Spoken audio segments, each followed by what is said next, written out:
El cronograma electoral está en marcha y no puede dejar de sentirse este ambiente lleno de propuestas de candidatos, de perfiles de gente que viene entre nuevos, novatos y los mismos de siempre. La invitación hoy más que nunca a mirar este espacio políticamente incorrecto, en donde estaremos conociendo y tratando de entender y de que usted que nos está viendo conozca al candidato, no se deje impresionar, eso es lo que yo le digo, no se deje comer el cuento, sino más bien analice lo que el candidato le está diciendo, analice lo que él ha hecho, no solamente lo que él dice, para que usted pueda encontrar en esta ocasión, esperemos, a los representantes correctos para la presidencia, para la vicepresidencia, para los asambleístas, los del Parlamento Andino, asambleístas nacionales también, que nos corresponde elegir en el mes de febrero del siguiente año. Aquí está la invitación y ya comenzamos ahora sí con nuestros precandidatos todavía, y en días más serán los candidatos que estarán en la papeleta para las siguientes elecciones. Ya saben, aquí estamos en Políticamente Incorrectos.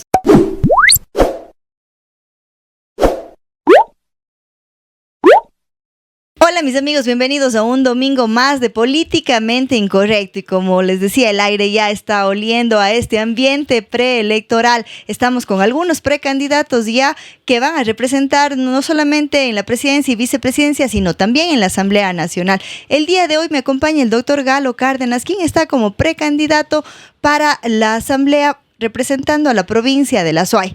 Galito, quisiera que nos cuente usted un poco, y a los amigos que nos están viendo y escuchando, ¿cuál es su trayectoria? ¿Qué es lo que usted ha desarrollado a lo largo de su vida? Un poquito de lo que es usted. Muchas gracias, Carmita. Qué gusto estar también aquí, realmente en esta nueva etapa de mi vida. Complicada parece ser, pero con muchísima fe, con muchísimo entusiasmo. Bueno, yo soy un abogado laboralista, máster en Derecho Laboral y Seguridad Social. Me encanta el derecho laboral, enamorado de esa rama hermosa del derecho. Soy también experto en litigación oral, en inteligencia artificial. También un ex catedrático universitario, pero soy, creo, fundamentalmente esposo de Vanessa, papá de Joaquina y Luciana, un ciudadano, un cuencano comprometido con la ciudad y un hincha a muerte del Deportivo Cuenca. Ese soy yo. Eso iba a decir, cuando yo escucho Galo Cárdenas es como que leo aquí Deportivo Cuenca. Creo que ese es el paso que quizá muchas de las personas de acá que somos seguidores de hinchas del Deportivo Cuenca nos acordamos, ¿no? Su paso por la presidencia del Deportivo Cuenca. ¿Qué tiempo estuvo, Galito, ahí usted? Bueno, ahí yo tengo la suerte de compartir con don Alejandro Serrano Aguilar los únicos dos cuencanos que hemos sido dos veces presidentes del Deportivo Cuenca. Yo tuve la suerte de ser la primera vez presidente en el 2008 y de dejarle al club tercero, y en Copa Libertadores armar el equipo para el 2009 que quedó vicecampeón, y la segunda ocasión el 2015 y 2016 en la que tuve también la suerte, Carmita, de dejarle al equipo quinto armado y en Copa Sudamericana. Realmente siempre, yo creo que cuando un hincha llega a ser presidente del club que ama, pues es un honor, y por supuesto siempre ese recuerdo queda en mí, ¿no? Chévere, Galito, sí, eso es lo que yo recuerdo siempre de usted. Ahora, cuando entramos a este fango político que muchas veces decimos, nos surgen varias preguntas, porque el sistema está acomodado para que la gente nueva, la gente proba, la gente que tiene hecho una carrera en el mundo profesional, en el mundo particular, decida no adentrarse al tema político electoral, mientras que los mismos de siempre, ellos se peleen y se baten en ese lodo. ¿Por qué Galo Cárdenas decidió ahora estar como precandidato para la Asamblea Nacional? La lectura que usted ha hecho, Carmita, es así, ¿no? Realmente parece que el sistema aparta a los ciudadanos de la política y por supuesto nos da miedo. Y le digo sinceramente, siempre fue como algo prohibido. ¿Por qué? Por el miedo a ensuciarse, a que nos ensucien, y también al escrutinio público. A veces eso es complicado. Ahora con las redes sociales, siempre decimos cualquier hijo de vecino puede decirle lo que sea y listo, ¿no? Está en las redes sociales. Pero yo creo que es hora de que los ciudadanos comunes y corrientes, los que hemos hecho nuestra vida de forma correcta, demos ese paso de valentía, ¿sí? Es un paso de valentía, pero creo que hay muchos ejemplos, ahora último sobre todo, que nos hacen tomar esa decisión. Porque claro, es una decisión familiar, es una decisión profesional, dejar su profesión, dejar un poco la casa, exponerle incluso, Carmita, a su familia, a todo esta vorágine que es la política. pero creo que es necesario, porque si no hacemos eso nosotros, estamos dejando que los mismos de siempre estén, que no existan oportunidades y que no exista esa alternativa para que la gente diga, sí hay alternativa, ya no quiero votar por los mismos de siempre, votaré por alguien preparado, por alguien que de alguna forma representa lo que yo estoy pensando como ciudadano y con la bendición de Dios tomé esta decisión de ser candidato. Justo me dio el pase gol a la siguiente pregunta que tenía en mente, ¿no? ¿A quién representa Galo Cárdenas? ¿A quién representaría en la Asamblea Nacional? Yo creo que a todas las personas honestas del país, a las personas que queremos un cambio profundo, a las personas que no queremos irnos del país. Porque le cuento algo, Carmita, en confianza de los amigos. Hace un mes y pico me topo a mi hija de 14 años, a Luciana, en el internet buscando una beca para irse a estudiar fuera. Yo a los 14 años nunca me quise ir del país. Y eso realmente me sacudió y dije, no, tengo que hacer algo, tengo que darle el ejemplo, tengo que buscar de alguna forma que mi vida tenga sentido. No solamente con mi familia o un sentido particular, privado, sino un sentido público. Y esa fue esa decisión. Así que esa historia que para mí es muy importante porque definió la decisión, la cuento. Ahora, Galito, ¿cómo piensa enfrentar este reto, esta carrera política frente a personajes que quizás ya tienen un nivel más alto de conocimiento, que quizás ya han estado en otras ocasiones en la arena pública?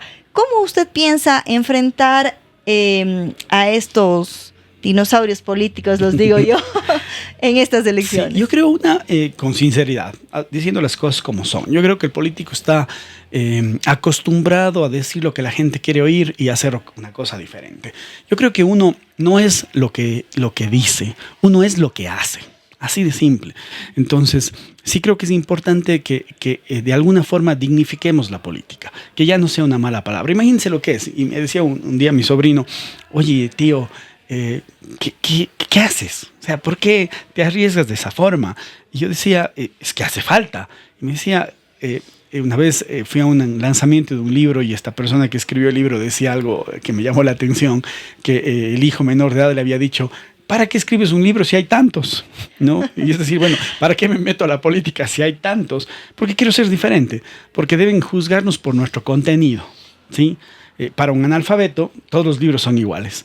Y para un analfabeto político, todos los políticos son iguales. Y no, yo creo que sí habemos políticos diferentes. Políticos que venimos desde la ciudadanía, desde el trabajo y que creo que hemos vivido situaciones complicadas en el país, pero que debemos hacer y tomar decisiones complicadas.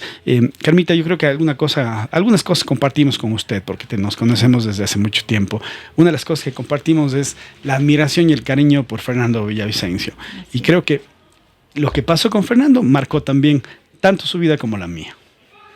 Así es. Yo pienso que ahí nos toca sumar valentías para no volver a poner a otro cordero en el matadero, ¿no? Entonces es bueno que las personas en realidad perdamos ese miedo a lo público y a la participación en la política partidista para poder salir adelante y sacar adelante a este Carmita, país. le cuento algo. Yo he tenido la suerte de viajar mucho por la profesión de mi esposa y un día estuve en el Partenón, en la Acrópolis, en Grecia, en Atenas, y el guía nos contaba, por supuesto, cuando se hicieron esas hermosísimas esculturas, el mismo Acrópolis que es hermoso, etc. Y nos decía que donde nace la democracia, que es justamente Atenas, que se reunían cada 9 días todos los ciudadanos para tratar temas comunes, y que ahí nace la palabra idiota. Yo decía, ¿por qué nace la palabra idiota ahí? Porque decían que idiota era la persona que no se interesaba por lo público. Y le señalaban, y decían, él no fue a la reunión, él no fue parte de la decisión, él no se interesa por lo público, sino solamente por lo privado. Es un idiota. Y me llamó la atención, es decir, ya hace 2500 años, la persona que no se interesaba por lo público era considerado un extraño. Ahora, en cambio, es al revés. Las personas tratamos de evitar lo público y estar en lo privado. Entonces yo creo que debemos tomar ese ejemplo de hace tanto tiempo y tratar de interesarnos en lo público, porque si no nos interesamos nosotros en lo público, alguien más lo hará, y a veces no con los mejores resultados. Exactamente, esa es una lectura que la hemos venido dando durante varios meses, incluso aquí en este programa, y por eso nació, ¿no? Políticamente incorrectos, porque ya la corrección política nos ha llevado hasta donde estamos. Quizás hace falta alguna irreverencia en el ámbito político para poder conseguir resultados que realmente beneficien a las masas y no solamente a los grupos de poder o a la oligarquía que ha manejado este país. Galito, otra cosa más, con respecto a nuestra provincia, ¿cuál es la lectura que usted tiene, la visión sobre cómo está, cuál es la situación que está atravesando Azuay, que está atravesando Cuenca también en estos momentos? ¿Qué es lo que usted mira que le hace falta, qué es lo que piensa que está bien y debe continuar? Sí, yo creo que Cuenca tiene una característica especial. Los cuencanos adoramos nuestra ciudad y por supuesto somos orgullosos de ella, y ese orgullo no es en vano. Realmente Cuenca primero es hermosa, tiene hermosos paisajes, ríos, su centro histórico, su arquitectura, pero yo creo que también los cuencanos, ¿no? Yo creo que los cuencanos y azuayos nos caracterizamos por ser personas trabajadoras, por muchas de las veces salir solos, es decir, no necesitar de nadie. Y así se ha caracterizado el cuencano. El centralismo tan fuerte, el bicentralismo de Guayaquil y Quito ha hecho que los cuencanos digamos, no me puedo quedar, me quejo pero no me atienden, así que igual voy a salir adelante solo. Pero no es tan así. Yo sí creo que debemos tener autoridades fuertes, serias, que de alguna forma exijan lo que nos corresponde. Le doy un ejemplo. Alrededor de $900 millones se recauda en Cuenca por tributos. El SRI, eso es lo que recauda, a grosso modo. Pero solamente 150 regresan en obras, en el mejor de los casos. Es decir, la octava parte de lo que contribuimos. Y vamos al tema eléctrico también. El 37% de la generación eléctrica se realiza en el Azuay. ¿Cuánto regresa? ¿Qué tenemos nosotros de ventaja por producir más de la tercera parte de lo que necesita el país? Nada. Yo sí creo que es importante que nuestras autoridades nos representen bien. Y otro ejemplo, más de 5.000 kilómetros de vías tiene el Azuay y solamente 500 de hecho cargos del gobierno. Y son las peores, ¿no? La vía a Girón Pasaje, la vía Machala, la vía Guayaquil, todas estas vías que tenemos que estar preguntando antes de salir de viaje si están abiertas, si están habilitadas, y si en invierno ya no nos queremos ir de viaje, y si compramos un pasaje de avión de un día al otro, $400 a Quito. Así. Entonces, realmente la falta de comunicación, de vialidad es fundamental, nos está afectando demasiado. Y por lo tanto, autoridades deben reclamar, y si no podemos reclamar, buscar la alternativa. Por eso es importante volver a lo que se tenía antes del 2006, que era una ley de descentralización bastante profunda, que permita que los gobiernos autónomos puedan decir un ratito, deme la competencia, sí, un ratito, chévere la competencia, pero deme la plata también, deme el recurso, porque si no, vamos a tener de nuevo funcionarios, alcaldes, prefectos e incluso asambleístas haciendo fila en el Ministerio de Finanzas para conseguir o esperar el 3 de noviembre que venga el presidente y nos dé, entre comillas, de regalo por la fundación de Cuenca o la independencia, algún chequecito. Así que yo creo que lo que le hace falta a nuestra provincia es autoridades correctas, serias, fuertes, que se junten para reclamar nuestros derechos. Sin duda hay una deuda histórica que tiene el gobierno central con el Azuay y con el austroecuatoriano, que se ve evidenciado, como usted dice, en la falta de inversión pública en esta zona, en la falta de vialidad e incluso en la falta de incentivar la economía local. Ha sido por los medios propios de cuencanos, azuayos y de la gente del austro que se ha podido salir adelante. ¿Cómo ve usted, Galito, el papel que los asambleístas por el Azuay han venido haciendo? Se ve que sí hay algún movimiento, pero también a veces pienso yo, y como esto es políticamente incorrecto, lo voy a decir, veo yo que se agarran de un temita para ir darle y distraer nuestra atención de otras cosas. Es mi percepción muy particular. ¿Cómo ve usted el actuar de los últimos asambleístas de nuestra provincia? Yo creo que su percepción es correcta. Se quedan en las ramas, ¿no es cierto? Y claro, les interesan las ramas en las cuales exista prensa, exista esa percepción de la gente, están haciendo algo. La denuncia en el IES es interesante, pero no soluciona nada. Realmente, si nos ponemos a pensar del problema del IES, la falta de medicinas, la falta de atención, el maltrato a los afiliados, a los jubilados, no soluciona nada. Tocaron un tema importante, que es el tema de sindicatos, pero ¿dónde está la reforma para evitar que los sindicalistas o que cualquier institución pública o privada del país no tenga reelección indefinida? Yo esperaba ese proyecto de reforma. Decía, ve, perfecto, interesante, pero se quedaron en las ramas. Ahora, por supuesto, no podemos, yo creo que es importante que también los políticos podamos reconocer lo positivo de los compañeros o de las personas que están haciendo las cosas bien. Hay cosas positivas, pero creo que muy pocas.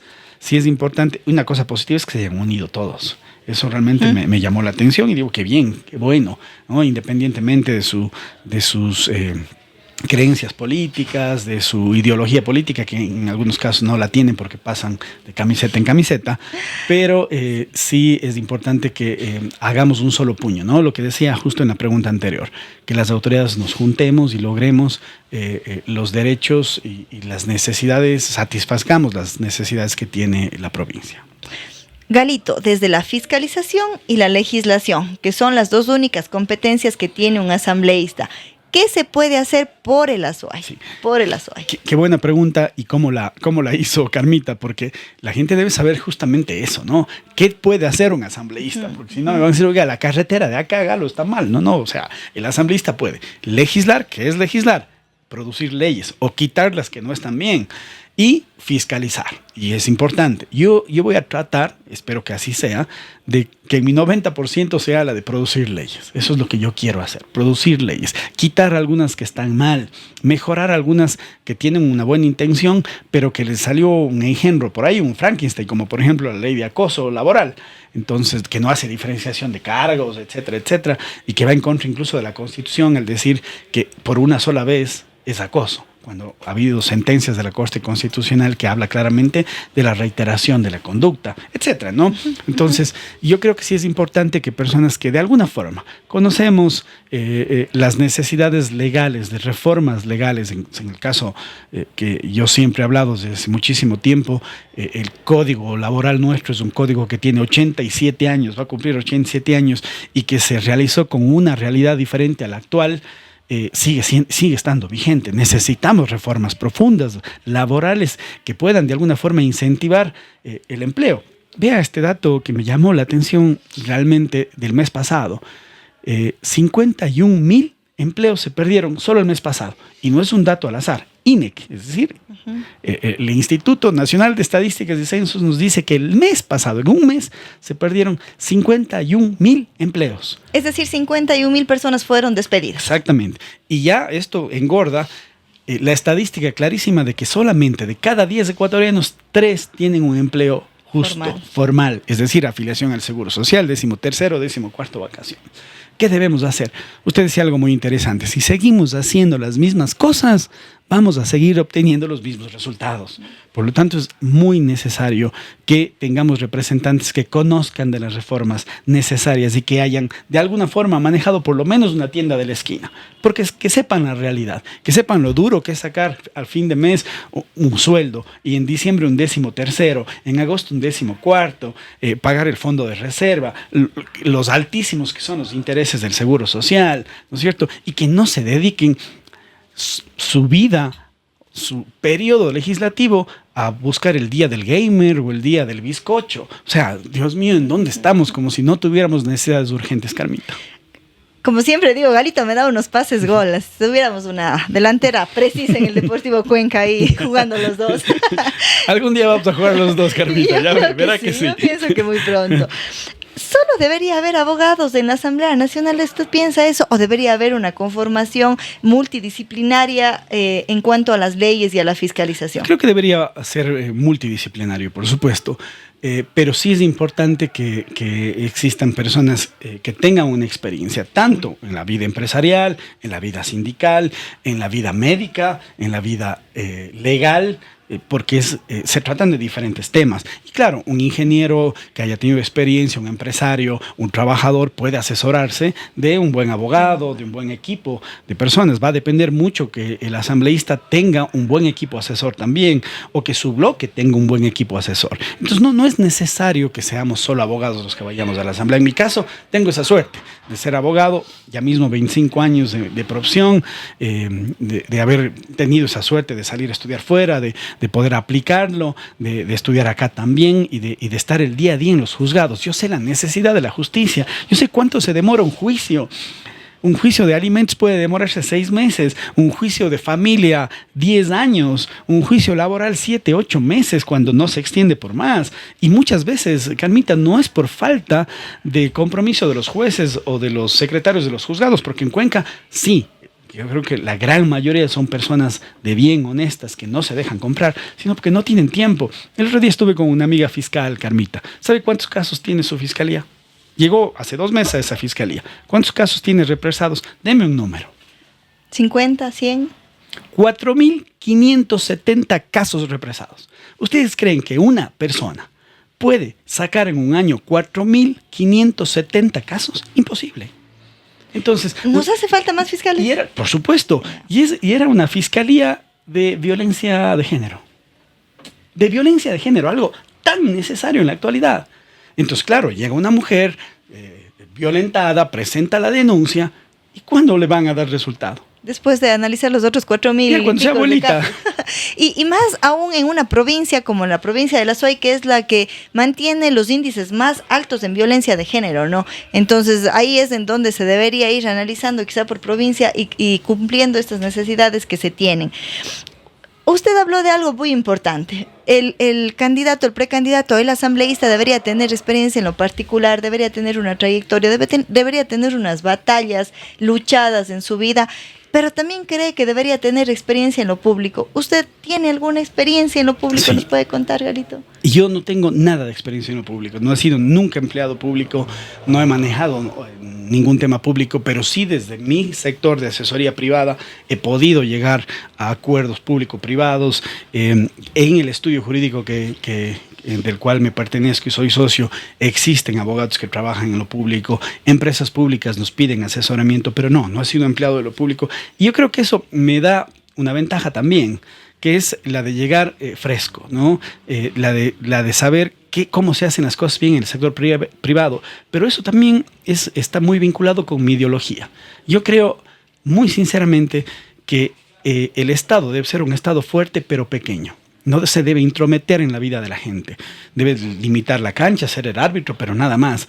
Y que el motor de la economía es el sector privado. Y no lo digo porque sí, de cada 10 empleos, 9 da el sector privado. Ya hemos vivido, ¿no es cierto? Y así debe ser, ¿no? Porque si no tendríamos un Estado obeso que en cualquier momento claro, explota. Cuando quisieron hacer el Estado obeso, ¿no es cierto? Que estamos viviendo las consecuencias de ese tal y mal llamado socialismo del siglo XXI, dijeron que el Estado es el motor de la economía. Claro, pues con plata ¿de quién? De todos nosotros. Y claro, comenzó una obra pública que es importante, pero ¿qué es lo que llegó a crearse? Primero, una burbuja irreal, un aparato burocrático enorme, engordado, obeso, que no podía moverse. Y cuando dejó de haber plata del petróleo, pues tuvieron que haber despidos, ineficiencias, gente en las calles, etc. Entonces realmente, para mí, el Estado debe ser fuerte, debe sí proveer de educación, de salud y de seguridad, que es importante estas 3 cosas, pero debe promover que el sector privado sea el motor de la economía. Entonces de ahí vengo, del sector privado, que creo que debe ser el motor de la economía.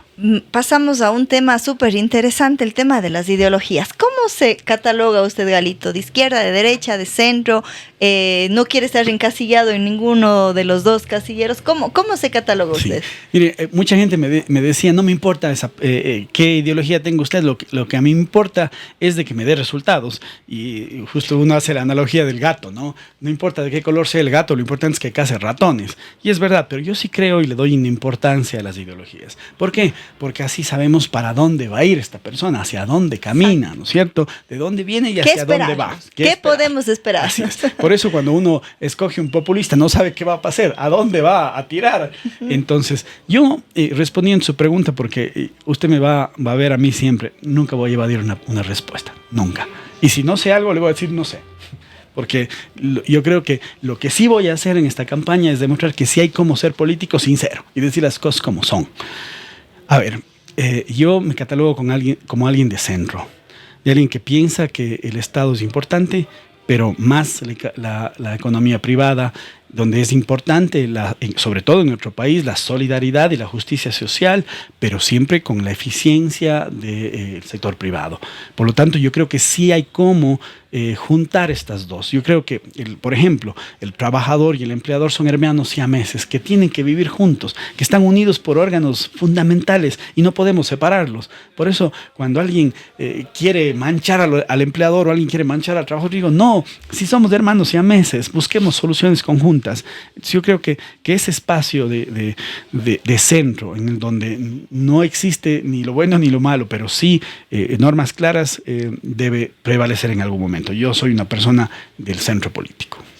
¿Cómo considera usted, Galito, que podríamos unir algo que usted acaba de decir y que es una realidad no solamente entre el empleador y el trabajador, sino entre el pelucón y el del pueblo, ¿no? Nos vendieron esa idea en la década ganada, nos vendieron esa idea y nos hemos quedado muchas veces, ¿no? Y somos, o se da ese enfrentamiento, esa enemistad, el coger caminos separados, cuando el trabajador muchas veces no reconoce el esfuerzo que está haciendo el empleador para pagar su sueldo puntual, para pagar sus beneficios de ley, y muchas veces cuando también el empleador no entiende el trabajo que hace el trabajador, muchas veces quedándose días extras, horas extras, trabajando adicional, dejando el espacio, el tiempo de su familia para dar a la empresa.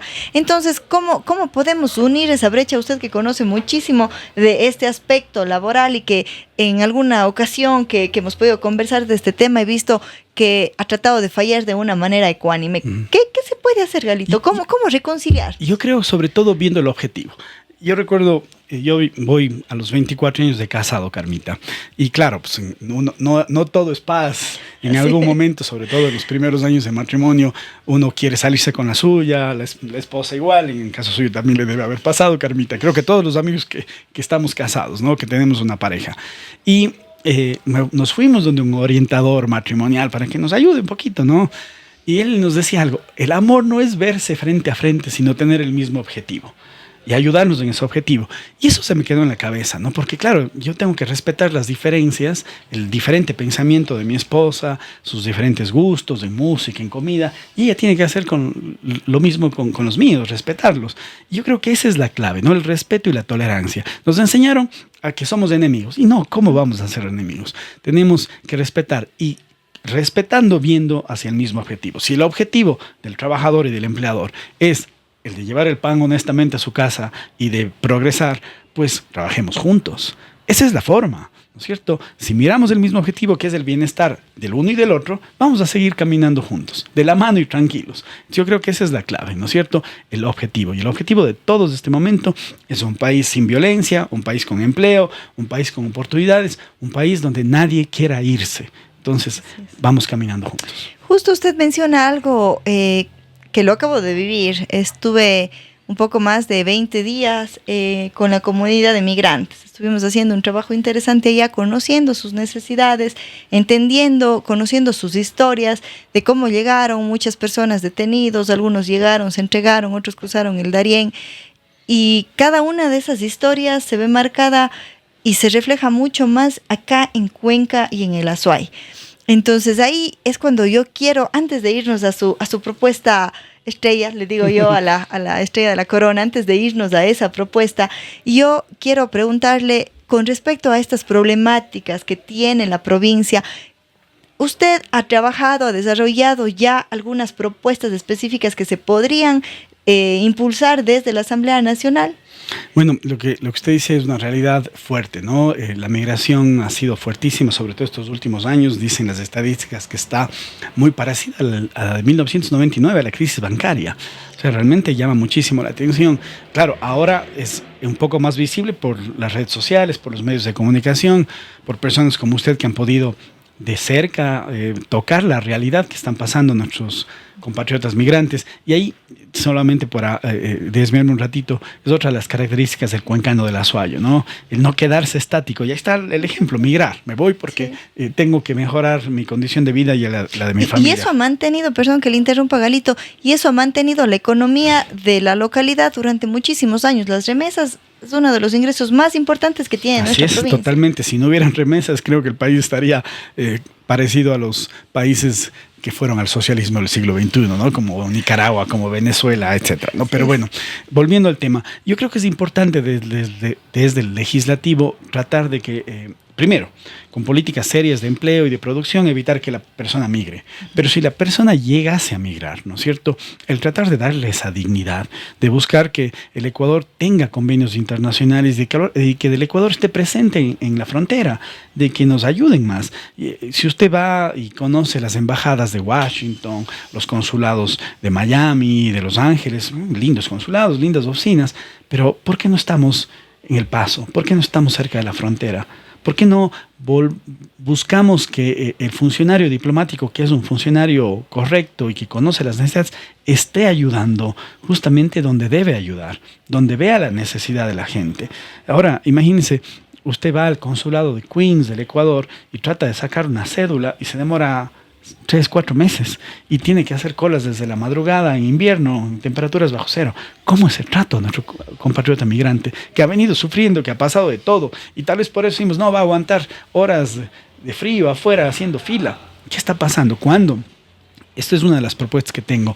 Cuando al registro civil al Ministerio de Relaciones Exteriores le quitaron y le dieron al registro civil la facultad de emitir los pasaportes, nos complicaron muchísimo. ¿Por qué? Porque ahora usted no puede tener un pasaporte en un consulado.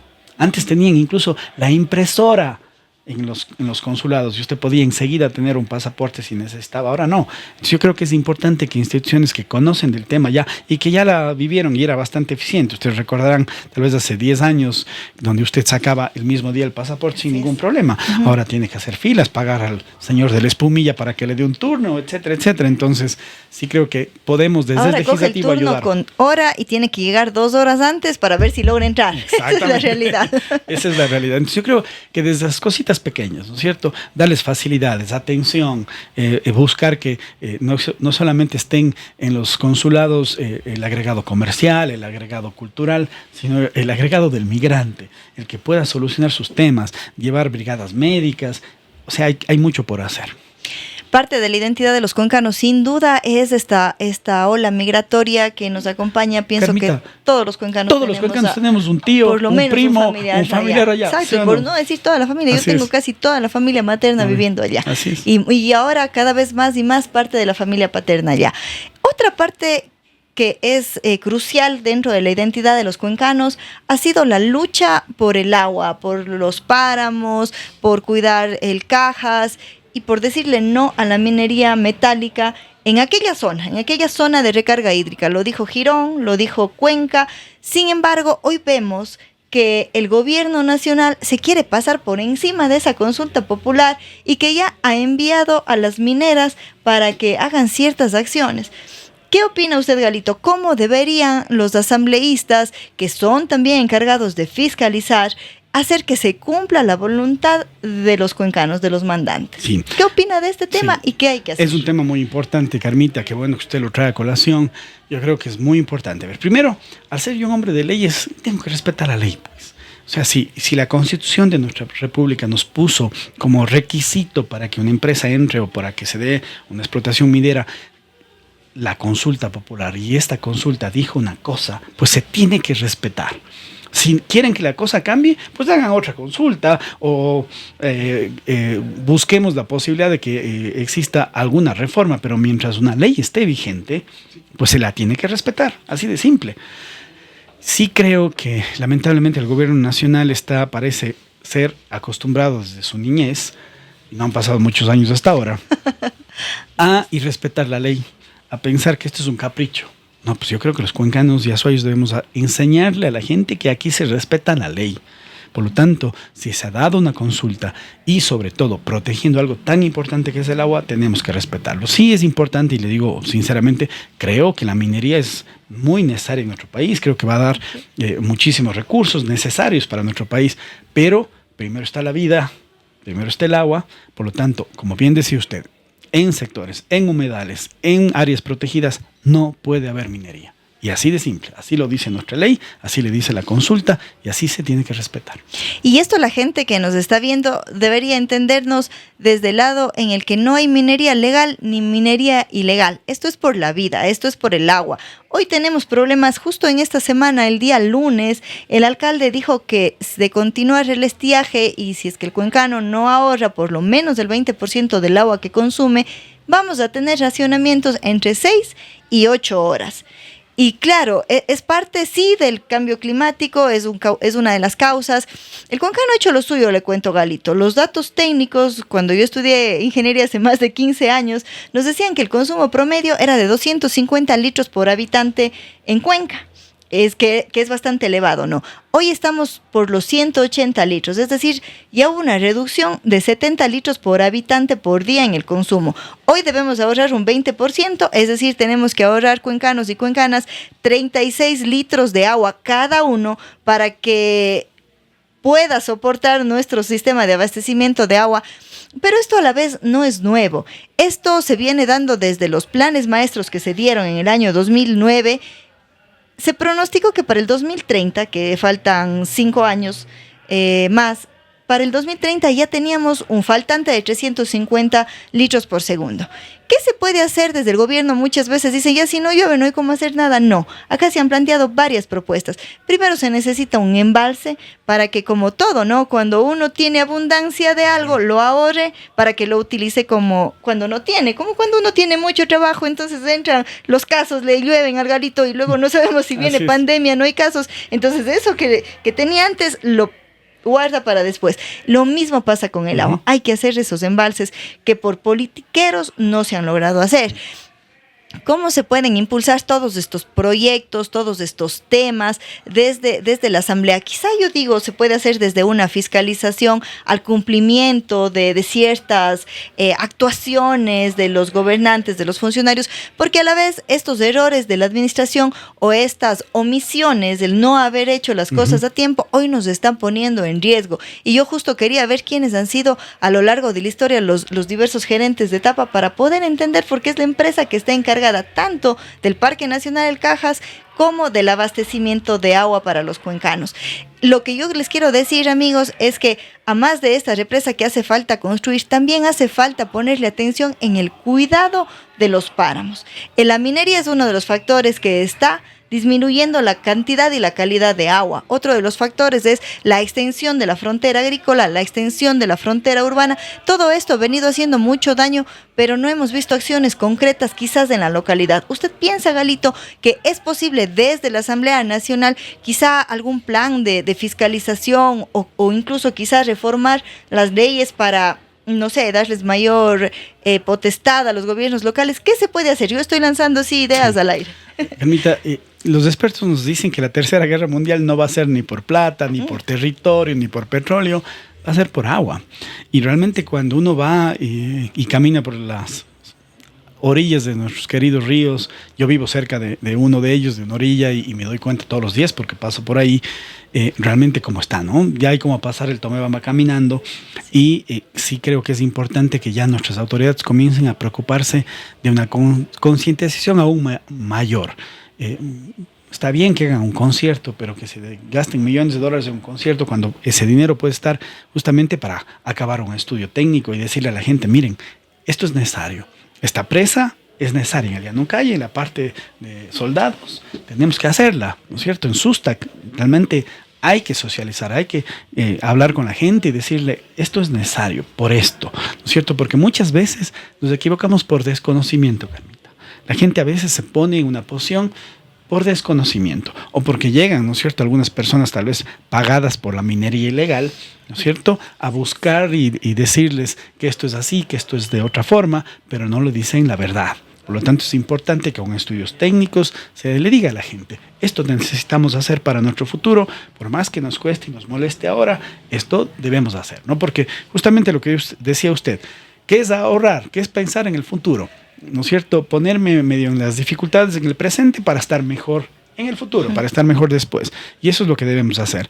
Yo creo que tal vez en la parte de fiscalización, porque los legisladores no podemos legislar sobre temas y competencias municipales. Aquí los GAT son los llamados a hacerlo, pero sí debemos preguntarnos, y creo que las autoridades debemos ahí sí juntarnos y decir, señores, ¿qué estamos haciendo por el agua? ¿Qué estamos haciendo por los humedales? Perfecto, no permitimos la minería a gran escala, pero ¿y los ilegales? Los que están contaminando 10 veces más, ¿no es cierto? Y los que se están haciendo millonarios, los que tienen a un cantón de nuestra provincia totalmente aislado y donde, imagínense, Carmita, y esto me llamó a mí la atención porque debo reconocer, no tenía idea que era así.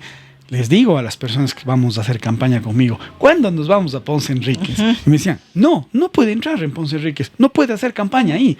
O sea, ¿puede creer? No podemos entrar a un cantón porque tenemos miedo que nos maten, que nos asesinen. Y claro, ¿quién está ahí? Minería ilegal, prostitución, narcotráfico. Y le dejamos suavito, sin darnos cuenta que gane territorio, que gane espacio. Y ya, la policía ni siquiera puede entrar ahí. Y que mejore su economía, que es con la que nos combate y en la que nos gana de largo, ¿no? Y acaba de darle a un tema que me estaba olvidando. Otro buen pase. Otro buen pase, este sí es gol, no puedo fallar. Galito, en esta semana también se dio una noticia de que el cabecilla de los Lobos viene a la cárcel de Turi. Otro de los problemas que está afectando a esta isla de paz, que era Cuenca, justamente son los GDOs. Yo recuerdo hace meses atrás, claro, cuando recién estuvo el presidente Noboa y quería caernos bien, él se llevó al cabecilla que estaba aquí, alias Palanqueta. Me acuerdo que hicieron el show, entraron a la celda, secreto a voces, que a nosotros un exdirector del Centro de Rehabilitación Turi ya nos había dicho aquí en nuestro programa un domingo cómo era la celda de Palanqueta, cómo eran las restricciones de los directores de la cárcel para llegar allá y todos los lujos. Ellos destaparon eso, pusieron a los militares, hicieron un buen show interesante porque además la gente quiere pan y circo, entonces ahí nos dieron eso y todos estábamos contentos, bravo, se fue. Pero resulta que se fue uno de los duros de los Lobos, pero no el cabecilla, era de los duros. Recuerdo que era alias Palanqueta, pero hoy nos traen al cabecilla. ¿Qué podemos hacer? ¿Cómo podemos exigir al gobierno central? Porque ahí sí quizá los asambleístas dentro de su rol de fiscalización o incluso dentro de proyectos de ley se pueden hacer que sean utilizadas las cárceles de máxima seguridad realmente, aunque la de Cuenca está catalogada como eso, cómo quitarle ese rango a esta cárcel, cómo aislar las prisiones. Nos ofrecieron barcazas, creo que era no, las barcazas son las eléctricas, pero prisiones flotantes y nada de esto se ha hecho. ¿Qué podemos hacer? Este es un punto que nos está afectando muchísimo a Cuenca. Carmita, le voy a hacer una analogía. El dueño de la urbanización o el administrador de la urbanización no puede entrar en su casa cuando le da la gana, ¿no es cierto? Porque pese a ser administrador de la urbanización entera, en su casa manda usted. Así de simple, ¿no es cierto? El uso de suelo. El municipio tiene que cambiar el uso de suelo. Así de simple. Cambia el uso de suelo y ahí no puede permitir de que ningún fiscal, ningún juez pueda sentenciar a alguien a la cárcel regional de la SUAY. Así de simple. O sea, hay soluciones legales y esa es una solución. El uso de suelo, señor alcalde. Y así debemos evitarlo. Pienso que a veces las voluntades políticas y el armarse de valentía es lo que le hace falta a nuestros dirigentes. Espero, Galito, y le tomo la lección cuando usted llegue a la Asamblea Nacional con la voluntad de los cuencanos y azuayos, que estaremos en este mismo espacio analizando cuál ha sido su voluntad política para con cosas sencillas poder cambiar cosas que se vienen históricamente arrastrando. Yo espero que así sea, espero que los cuencanos podamos elegir a personas que realmente puedan representarnos y puedan cumplir lo que necesita una gran mayoría. Gracias, Carmita. ¿Sabe qué? En este recorrido que estoy haciendo y en esta precandidatura que uno va conversando con diferentes sectores, con diferente gente, empapándose de la realidad de la gente, porque en esta etapa me ha tocado escuchar, ¿cierto? Más que hablar, me ha tocado escuchar y ver realmente cuál es la necesidad.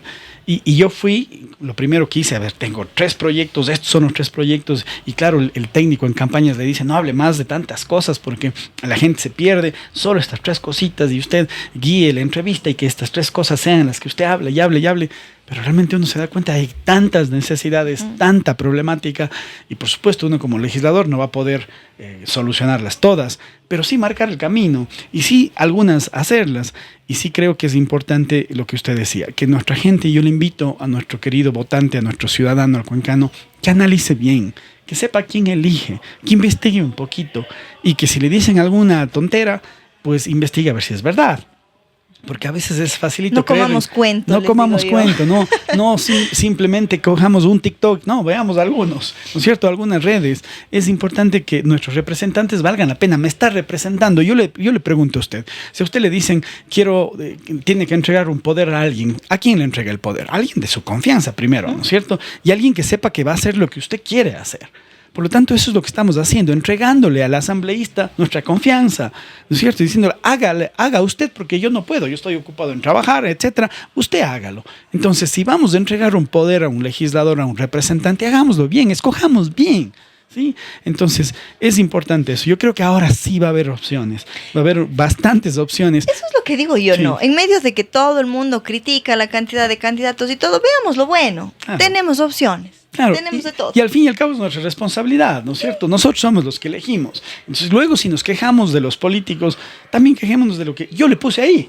Exacto, y yo les invito siempre a las personas que nos están escuchando, no nos dejemos polarizar, no dejemos que es este o es este, no, hay 17 candidatos para la Asamblea de la SUAY y usted tiene que elegir entre esos 17 el mejor, analizando, como digo siempre, sus luchas, su recorrido, su hoja de vida y tantas cosas más que se vienen de la mano. Y no solamente es que si no voto este va a ganar este y vamos votando por miedo y como siempre digo, vamos votando por el menos malo. Ahora tenemos opciones, busquemos en la papeleta y hoy nos vamos a extender un poquito más de lo normal porque esta charla ha estado muy amena para poder entender un poco más de lo que le he escuchado a Galito en estos días sobre los jueces sin rostro y la inteligencia artificial en la parte judicial. Cuéntenos un poquito de qué se trata esto. Esto es interesante porque lo que hice yo fue tratar de analizar y buscar soluciones al problema enorme que estamos pasando. Carmita, voy a visitarles a mis papás que viven en un sector de la ciudad y veo un letrero enorme que dice ladrón que será acogido, será linchado. Me voy a otra parte de la ciudad y otro letrero igual, entro a una parroquia exactamente igual. Y claro, uno se ríe y dice, ojalá los ladrones vean y no entren en este barrio. Pero realmente, ¿cuál es el mensaje, Carmita? No, ya más seriamente, ¿cuál es ese mensaje? No estamos con justicia, no estamos con... No creo en la justicia, no creo en la policía. Tengo que retroceder 3000 años en la historia e irme a la ley del talión. Ojo por ojo, diente por diente. Algo que pensamos en alguna ocasión que estaba superado. Y no, hemos retrocedido en la historia. Carmita, esa es la verdad, aunque suene así de crudo y feo. Si usted me hace algo, yo le hago el doble. Si usted me roba, yo le lincho. Imagínese. Porque en algún momento de la historia, ¿no es cierto? Según este filósofo Rousseau, los humanos que estamos viviendo en sociedad decidimos hacer un contrato social. Sí. Un contrato social tácito en donde entregamos parte de nuestros derechos a que la autoridad pueda hacerlo, ¿no es cierto? Pero estamos viendo que la autoridad no lo está haciendo bien. Y damos ejemplos claros. En la Corte Provincial del Guayas, el 70% de los jueces presos. Claro. ¿No es cierto? En ciertas jurisdicciones, que no quiero ofender a la gente que vive ahí, saben que el juez es comprable, que el fiscal es comprable. Y a veces ni siquiera con dinero, a veces con el miedo. ¿No es cierto? Al fiscal, claro. Cuidado, porque te puede pasar algo. Conozco dónde están tus hijos, sé quién es tu familia, veo a qué hora entras, a qué hora sales. Entonces ya muchos ni siquiera por dinero, sino por miedo. Entonces me voy a la historia y veo primero que en Italia, en la década de los 90, la mafia siciliana mató a 25 jueces. Y claro, dijeron, ¿quién les juzga? Nadie quiere juzgarlos. Hagamos los jueces sin rostro, tribunales sin rostro. Y funciona en Italia. Luego, en la misma década de los 90, con la droga y los carteles de Pablo Escobar en Colombia, no solamente se mataron a 25, 219 jueces y fiscales, Carmita, muertos en Colombia. En la época de Sendero Luminoso, en Perú, también, ¿no es cierto? Y aquí, y en Brasil ahora también. Pero, ¿cuál fue el problema en el Perú? Y esto hay que decirlo, ¿no es cierto? Y los amigos que conocen un poco de esta historia me van a dar la razón. Uno de estos de Sendero Luminoso demandó ante la Corte Interamericana de Derechos Humanos diciendo que su juzgamiento por jueces sin rostro era ilegal. Y la Corte le da la razón. Y la Corte dice, ¿no es cierto?, que el juzgamiento, que todo ser humano tiene derecho a ser juzgado por jueces probos y capaces. ¿Por qué? Porque no sé si es probo o capaz, porque no sé quién es, pero sobre todo a conocer quién me juzga, ¿no es cierto? Y y le da la razón y le sentencia al Perú en contra o más bien dicho, le da la razón a este individuo en contra del Estado peruano. Y eso realmente ha frenado que en muchos países exista el juez sin rostro. Yo creo que en el Ecuador sí debemos hacerlo. Es necesario que tengamos fiscales y tribunales, sobre todo para dos tipos de delitos, narcotráfico y corrupción. Corrupción, sobre todo cuando se llevan nuestra plata, ¿no? Plata del Estado, peculado. ¿Sí? Donde los jueces y los tribunales especializados, en donde probemos primero de que esa gente conoce de su materia, del derecho penal, sean jueces que sean sorteados por inteligencia artificial, que eviten que sepamos quiénes son y que puedan sentenciar sin temor a que maten a su familia, a que les maten y a ser sobornados o que formen parte de una mafia política, narcopolítica que ahora abunda en el país. Lo pongo en la discusión. Es necesario discutir sobre el tema. Tal vez en otros países no, pero en el Ecuador de hoy, en el Ecuador actual, donde se matan fiscales y jueces y donde la gente tiene miedo de denunciar, debe existir jueces sin rostro. Justamente yo pensaba ayer en esto y decía, y ya ha habido, ¿no?, este cuestionamiento, ¿qué pasa si es que el juez no es probo? ¿Quién fiscaliza las acciones de estos jueces? Entiendo yo, serán electos, asimismo, espero que ya no con estos exámenes de la década robada, de la década ganada, sino que se fiscalicen, o sea, que se elijan de la mejor manera. Confiemos en eso, ¿no? Sería el primer paso, elegir a los jueces de una manera. Y hay cómo hacerlo. Me voy al ejemplo de la escuela diplomática de nuestro país. Llaman a ellos a concurso. De entre 1.800 aspirantes a diplomáticos, se escogen solo 20 para la escuela diplomática. Y ellos estudian 2 años en la Ciudad de Quito para ser diplomáticos y salir al servicio exterior. Pero los concursos son con número. Es decir, usted no sabe que el alumno se llama Juan Pérez o Carmita Íñiguez o Galo Cárdenas, sino el número 1, el número 10 y usted no sabe quién es. Sabe que clasificó el número 112, que sacó la mejor nota, ¿no es cierto? Así deben ser los concursos de jueces. Pero claro, cuando tengamos un consejo de la judicatura probo, aquí tenemos al presidente y al vicepresidente presos, ¿no es cierto? Y cada 3 o 4 semanas, creo, para no perder la costumbre, se quita al nuevo presidente, se insultan entre ellos. O se vinculan más para mandarles a la cárcel en el caso Metástasis, Plaga, Purga y todos los demás. Entonces, en primer lugar, tenemos que quitarle a la función judicial la política de la función judicial. Si quiere ser político, que se lance asambleísta. Si quiere ser político, que se lance alcalde, que se lance presidente. Pero si quiero ser juez, si quiero ser fiscal, no puedo entrar en política. Esa va a ser una reforma propuesta por mí. El que quiere ser de la función judicial, que sea de la función judicial. Pero así de simple. Y luego no pueda ser candidato o viceversa. Y, sobre todo, tenemos que reformar la Constitución. Porque ahora tenemos, perdón, Galito, ahí a un candidato para la presidencia que era juez. Era presidente de la Corte y juez de una de las salas penales. Exacto. Entonces ahí sí me hace mucho sentido lo que usted dice. Por lo menos 10 años después de haber sido juez, pongo un lapso de tiempo al azar, no puede participar como candidato. Yo voy un poco más allá. Yo diría, no podría ser nunca. Me decidí a ser juez, a ser fiscal, no voy a ser político. No puedo estar afiliado a un partido político, porque las decisiones tienen que ser jurídicas, claro. No pueden ser políticas. Entonces es muy importante eso. Ahora, yo le decía, lo primero que debe desaparecer es el Consejo de Participación, sí, ¿no es cierto? Que es este poder que nos pusieron en la década robada, ¿no es cierto? Para decir que la gente va a escoger los funcionarios de control. Y no es así, eran puestos a dedo, ¿no es cierto? Y claro, ahí manejaban la Contraloría, ¿no es cierto? Y teníamos un contralor de 100 sobre 100 que está pagando 16 millones de dólares en Estados Unidos, ¿no es cierto? Solamente para poder defenderse en libertad, como caución. O teníamos un fiscal también, 100 sobre 100, en el que, recuerden de este fiscal que decía, yo sí sé quién fue el ladrón, recuerde a Galo Chiriboga. Claro, y así, este tipo de gente, ¿no es cierto? Sí. En donde se debía a quien le eligió. Y eso debemos quitarlo y escoger un consejo de la judicatura probo. Y otra cosa importante que la gente no lo toca. Cuando se escoge al fiscal general, que está fuera, ¿no es cierto?, del consejo de la judicatura y de la función judicial porque tiene independencia, solo se le escoge a él que es, por ejemplo, en este caso, la doctora Diana Salazar, pero que está dedicada a tanto caso y a tanta cosa. Pero ¿quién administra a la fiscalía?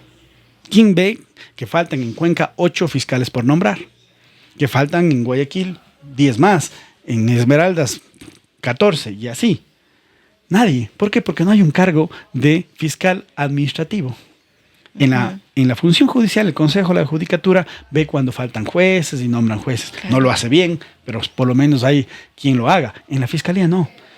Ese cargo está mezclado con el de fiscal general litigante. Es decir, el fiscal general que tiene que preocuparse por el caso purga, por el metástasis, etcétera, tiene que también administrar. No lo puede hacer. Necesitamos una reforma en la función, en la parte de la fiscalía, para lograr que exista un administrador de la fiscalía que se preocupe si hay papel en el baño. Completamente claro ese mensaje, Galito. Y bueno, también usted hablaba de algo de inteligencia artificial. ¿Está ligado, sería este proceso utilizado tanto para la selección o elección de los jueces, cuanto para la designación de estos jueces sin rostro en los diversos casos? Carmita, ¿verdad? Suena raro, ¿no? La inteligencia artificial, pero la venimos usando hace más de una década ya. Si ahorita cogemos a nuestro teléfono y le preguntamos a los que tienen iPhone, oye Siri, ¿cuál es la capital de Venezuela? Pues le sale enseguida y le dice Caracas en un segundo. Y no es que hay alguien atrás buscando la respuesta, sino la misma inteligencia artificial con la Big Data que tiene, saca la respuesta. Y yo me pregunto, si en países como España, Alemania, Eslovenia, Finlandia se está utilizando ya para, por ejemplo, procesos de divorcio de común acuerdo, ya no entran a los juzgados. Y al no entrar al juzgado, ¿qué hace? Ya no conglomera y agota el trabajo de los jueces en algo que se puede resolver a través de una máquina. Imagínense que en el metro de Alemania usted va y es una máquina como un cajero automático, mete su cédula, la cédula de su esposa, pone la voluntad y en 10 minutos usted está divorciado por la inteligencia artificial. Y ya no se congestiona el sistema judicial. Yo daba el ejemplo hace un ratito de esta fiscalía con 4.570 casos represados. Los juzgados civiles en Cuenca, solo en Cuenca, que es uno de los ejemplos de la función judicial en el país, es decir, la mejor cita, entran más o menos 2.000 casos al año. Si quitamos los sábados y domingos de un año, si quitamos el mes de vacaciones que tiene un funcionario judicial, los días feriados, tenemos menos de 190 días para trabajar. Si supongamos que el juez resuelve un caso por día, solo resuelve 190. O sea, y debería ser una bala para resolver. Así es, porque hay expedientes de 10 cuerpos, de 10.000 hojas. Se necesita ser un monstruo para poder leer en un solo día un caso de esos. Entonces, ¿qué tal si la inteligencia artificial entra ahí y, por ejemplo, califica las demandas? Fácil calificar una demanda. ¿Por qué? Porque va a ver cuáles son los requisitos, se han cumplido los requisitos, se califica. Y la demanda está calificada en 2 minutos y le llega a su casillero judicial. El solicitar una copia del expediente, se han cumplido los requisitos, le califican.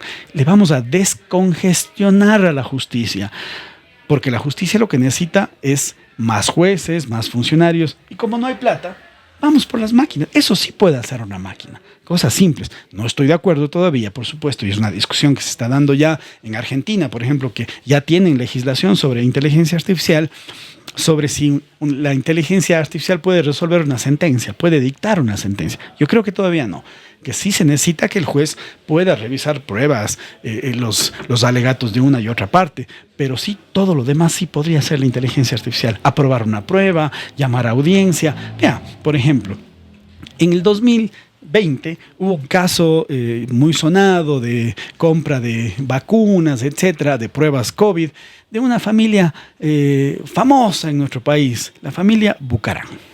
Y están llamados Jacobito Bucarán, ¿no es cierto?, que es más viejo que yo, Jacobito, y su padre. Iban 9 audiencias fallidas. 2024, 4 años después, 9 audiencias fallidas. ¿Por qué? Porque hay miedo, ¿no es cierto?, jueces sin rostro. Y 2, porque a veces el juez dice, ¿cuándo pondré la audiencia? Y no sabe cuándo poner. La inteligencia artificial encontrará el día y la hora. Entonces, yo creo que es necesario. Y no estoy hablando simplemente para decir que chévere propuesta, ¿no es cierto?, medio llamativa. No, se está aplicando en Argentina, en España, en Alemania, en Suiza.